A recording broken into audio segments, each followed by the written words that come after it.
G'day, I'm Stephen Page from Page Provan Family and Fertility Lawyers. I'm a dad through surrogacy. Since 1988, I've advised in over 1,750 surrogacy journeys for clients in every part of Australia and at last count 32 countries overseas. Today I'm talking about the cost of surrogacy in Australia. Not the cost of going overseas, but just doing it here at home. I presented at a surrogacy conference last year, 2021, and I was a little annoyed when I heard an intended father say, well, the cost of surrogacy in Australia, and this was in Brisbane, was somewhere between $50,000 and $100,000. And I was annoyed because I thought, well, that was a little high. It varies state by state. So one of the things that you'll see when you listen to my videos is that sadly we don't have consistent laws around the country concerning surrogacy.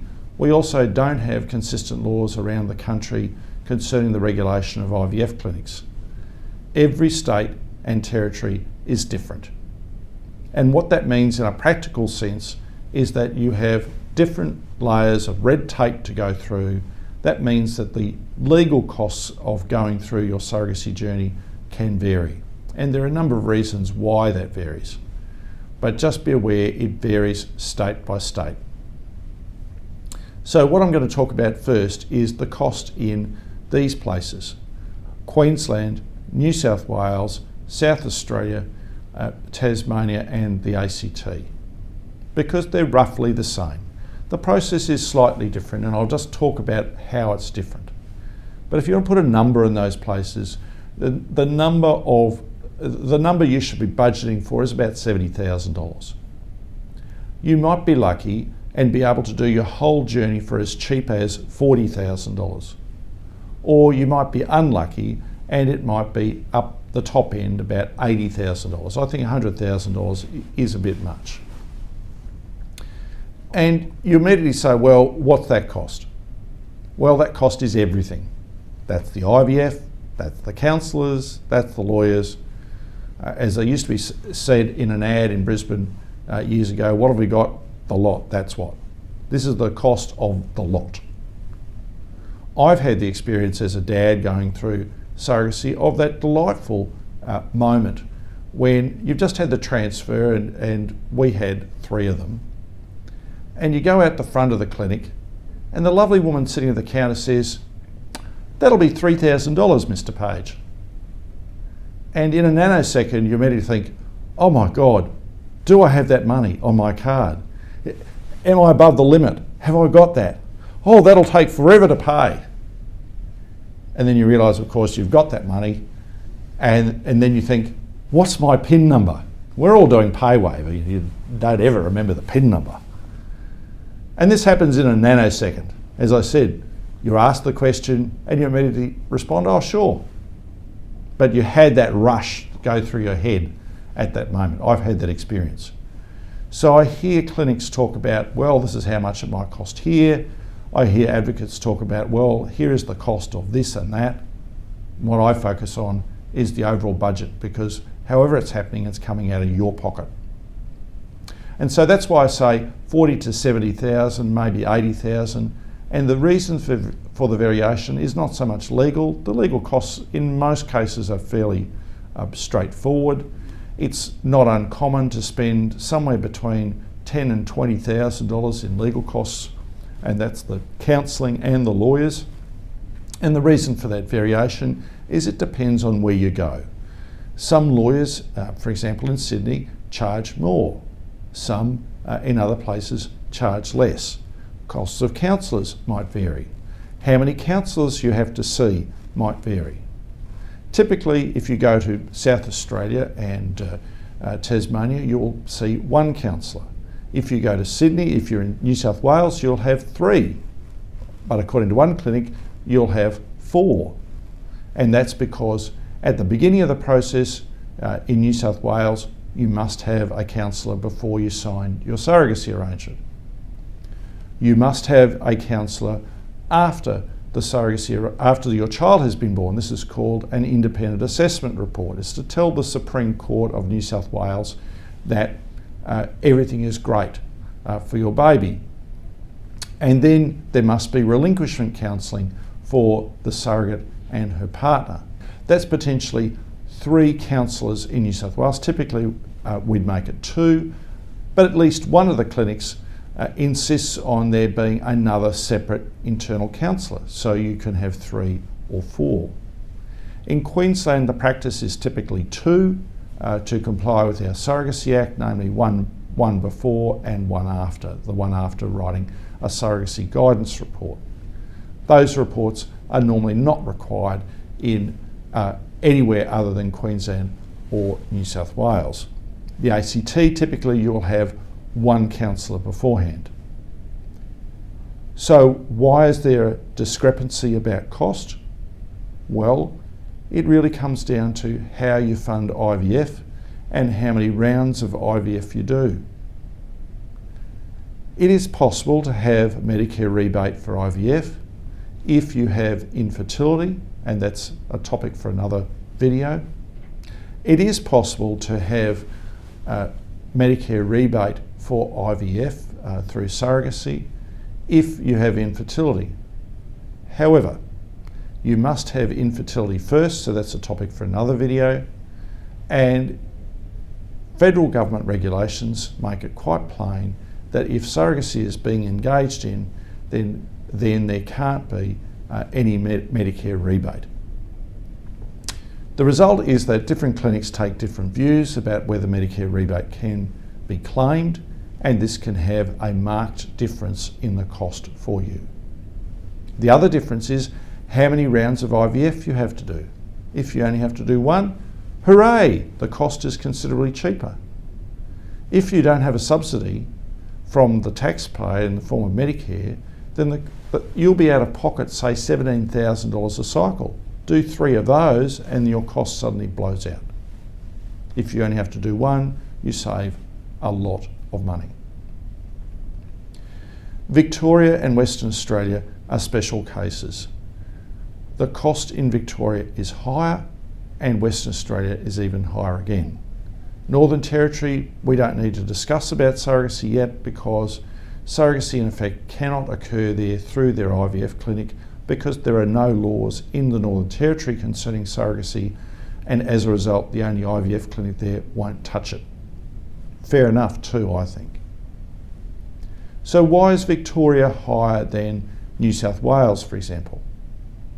Well, because even though you don't have a post-birth process of a report being obtained, you have a pre-birth process of having to get approval from someone else.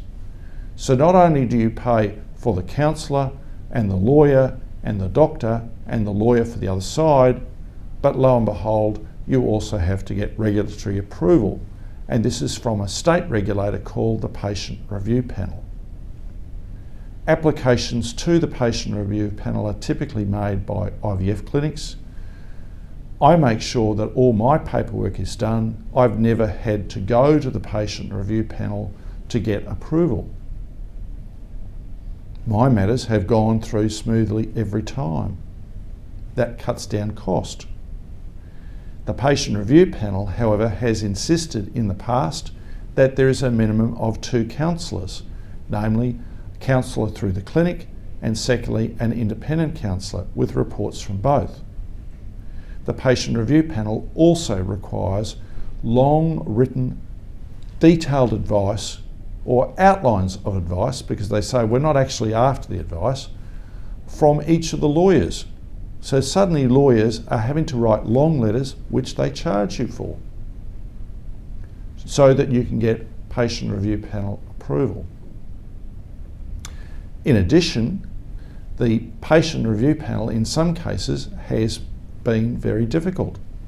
And we know this, aside from reports I've had direct from parents who've gone through this process, because when the review was undertaken in 2018 of assisted reproductive treatment and surrogacy in Victoria, with specific requirements not to touch the Patient Review Panel, they got overwhelmed with feedback from parents who and advocates talking about horrible experiences through the patient review panel. As I said, I've never seen it, but I've heard of it.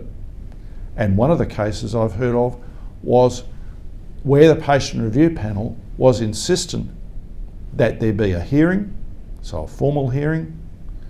There was cross-examination by a barrister of the intended parents and of the surrogate. The intended parents got their own solicitor and barrister to appear. They burned up money. So if you're talking about Victoria, I would add probably another $5,000 to $10,000 in Victoria, as opposed to the eastern states. So I would have a budget of $80,000 for that, just to be sure. WA, slightly more expensive than Victoria. The only people who can access surrogacy in WA at the moment are heterosexual couples, single women and lesbian couples. If you're a single guy or a gay couple, forget it. You either look somewhere else, interstate or overseas, and overseas there are issues about committing offences, and the same indeed in going interstate, so you've got to take extreme care. You can't get advice if you're looking at interstate or overseas from a local lawyer in case it is a surrogacy arrangement for reward. They're committing an offence. But you can get advice from a lawyer like me about surrogacy in WA, so you're not committing an offence in WA. But provided you can do it in WA, the cost is more expensive for two reasons.